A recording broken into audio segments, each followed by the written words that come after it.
This is my like natural skin है। अहिले चाहिँ मैले फिल्टर सिल्टर केही पनि लगाएको छैन। एन्ड म चाहिँ अहिले एउटा मेरो ऱ्यान्डम फेभरेट बाई देखाउन आएको क्या। This is sunscreen from doctor Russell and this is SPF PA+++ 50 हो क्या, विथ भाइटामिन सी। एन्ड अस्ति नेपालबाट आउँदाखेरि सकिरहेको थियो, नेपालमा किन भ्याइएन। सो आएर मेरो हस्बेन्डले गरेर किनिदिएको क्या मेरो लागि। सो डक्टर रसेलको मैले चाहिँ नाइट क्रिम डे क्रिमहरू पनि युज गरिरहेको थिएँ अलि अगाडि। अहिले चाहिँ मैले स्किप गरिरहेको छु त्यो। अनि ट्राई गरौँ न त भनेर यो भाइटामिन सी पनि भएको भएर लिएर आएँ, मतलब मगाएँ। एन्ड ओके अल्सो यो है, यसको चाहिँ माइनस पोइन्ट जस्तो लाग्छ होइन सुरुमा। सो यो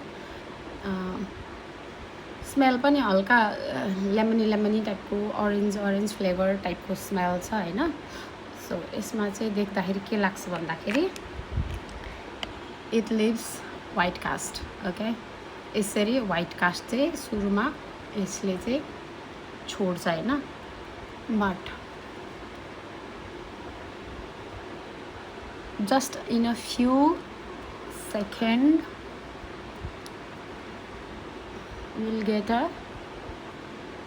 glowy skin, like छ नि कस्तो यहाँ केही छैन होइन। सो ग्लोई टाइपको फिनिस दिन्छ क्या यसले। सो आम लभिङ इट है। ऱ्यान्डम बाई पनि मलाई कहिलेकाहीँ कस्तो राम्रो परिरहेको हुन्छ।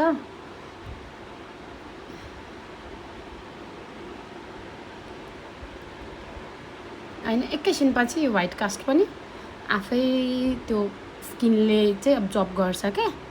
त्यस्तो हुन्छ नि, धेरै बेरसम्म बस्दैन। अनि कस्तो कुल टाइपको त्यो आइरहेको छ क्या, कुल फिल दिइरहेको छ होइन। कोल्ड टाइपको स्किनमा चाहिँ फ्रेस टाइपको फिल दिइरहेको छ। So yeah I'm loving it. मैले चाहिँ अलिकति स्किन जुम इन गरेर देखाएको कि I have this kind of textured भन्दा पनि यो के छ क्या, सनले गर्दा आउने टाइपको स्किन छ। So I don't mind that होइन। सो अलिअलि यस्तो यस्तो आइरहेको छ नि, साइनिङ आइरहेछ होइन। कस्तो मजाले स्किनले एब्जर्ब गरेँ क्या, कस्तो मन पऱ्यो। अनि छ नि त्यो प्याची टाइपको फिल पनि एकछिन चाहिँ आउँछ होइन, अहिले चाहिँ छ। तर बट एकछिनपछि चाहिँ त्यो लगाएको त्यस्तो फिल हुँदैन।